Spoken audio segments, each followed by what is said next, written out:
81 ದಿನಗಳ ಹಿಂದೆ ಜಾಮೀನು ರದ್ದಾಗಿ ದರ್ಶನ್ ಜೈಲಿಗೆ ಹೋಗಿದ್ದು. ದರ್ಶನ್, ಪವಿತ್ರ ಗೌಡ ಇತರರೆಲ್ಲ ಜೈಲಿಗೆ ಹೋಗಿ 81 ದಿನ ಆಯಿತು. 81 ದಿನಗಳ ನಂತರ ಜೈಲಿನಿಂದ ಪೊಲೀಸರು ಅವ್ರನ್ನ ಕರ್ಕೊಂಡು ಬಂದರು. 6 ಜನ ಜೈಲಲ್ಲಿದ್ದಾರೆ, ಉಳಿದವರು ಜಾಮೀನಿನ ಮೇಲೆ ಹೊರಗಡೆ ಇದ್ದಾರೆ. ಉಳಿದವರು ಬಂದಿದ್ರು 17 ಜನ.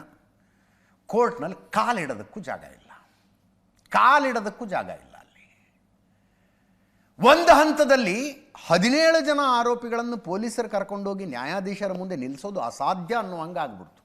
ತುಂಬಿದ ಜನರ ಕಾರಣಕ್ಕೆ ಡೇಟ್ ಮುಂದೆ ಹಾಕಿಬಿಡ್ತಾರೆ, ಇವತ್ತು ಬೇಡ ಚಾರ್ಜಸ್ ಫ್ರೇಮ್ ಮಾಡೋದು ಅಂತಾರೆ ಅಂತ. ನ್ಯಾಯಾಧೀಶರು ಅಂದರೆ ಕೋರ್ಟ್ ತುಂಬದವರೆಲ್ಲ ವಕೀಲರೇ.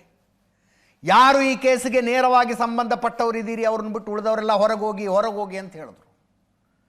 17 ಜನ ಆರೋಪಿಗಳು ಅಂದರೆ ಅವರ ಪರವಾಗಿ ಒಬ್ಬೊಬ್ಬರ ಪರವಾಗಿ ಒಬ್ಬೊಬ್ಬ ಲಾಯರ್ ಅಂದರೆ 17 ಜನ. ಪ್ರಾಸಿಕ್ಯೂಷನ್ ಪರ ವಕೀಲರುಗಳು.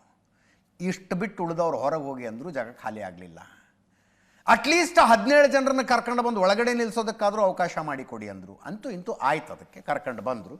ಕರ್ಕೊಂಡು ಬಂದ ಮೇಲೆ ಅವರ ಮೇಲಿನ ಚಾರ್ಜ್ಗಳನ್ನು ನ್ಯಾಯಾಧೀಶರು ನಿಯಮದ ಪ್ರಕಾರ ಓದಿ ಹೇಳಿದ್ರು. ಅವರ ಪರ ವಕೀಲರು ನಮ್ಮ ಕ್ಲೈಂಟ್ಗಳು ಈ ಆರೋಪಗಳನ್ನು ನಿರಾಕರಿಸ್ತಾರೆ ಅಂತ ಹೇಳಿದ್ರು.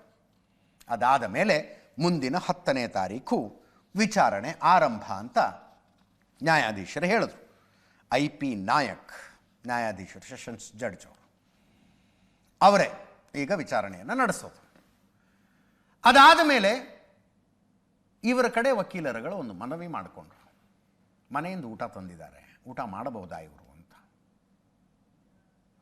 ಮನೆಯಿಂದ ಊಟ ತಂದಿದ್ದಾರೆ, ಮಾಡಬಹುದಾ? ಬೆಳಗ್ಗೆಯಿಂದನೂ ದರ್ಶನ್ ಏನು ತಿಂದೇ ಇಲ್ಲ ಅಂತ. ಇದಾಗಿದ್ದು ಮಧ್ಯಾಹ್ನ. ಇದು ನ್ಯಾಯಾಧೀಶರು ಅದ್ಯಾಕೆ ಬೆಳಗ್ಗೆಯಿಂದ ಊಟ ಮಾಡಿಲ್ಲ ಅಂತ ಪೊಲೀಸರಿಗೆ ಕೇಳಿದ್ರು. ಯಾಕ್ರಿ ಊಟ ಕೊಟ್ಟಿಲ್ವಾ ಇವರಿಗೆ ಅಂತ. ಸರ್, ಗಾಡೀಲಿ ಕೊಟ್ವಿ, ಅವ್ರು ತಿಂದಿಲ್ಲ ಅಂತ ಹೇಳಿದ್ರು.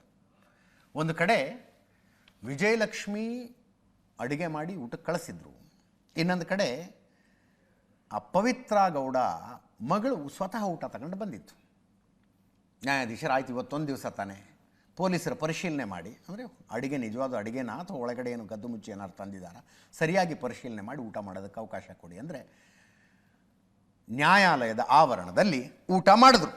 ಊಟ ಮಾಡಿದ ಮೇಲೆ ವಾಪಸ್ ಕರ್ಕೊಂಡು ಹೊಂಟಿದ್ದು.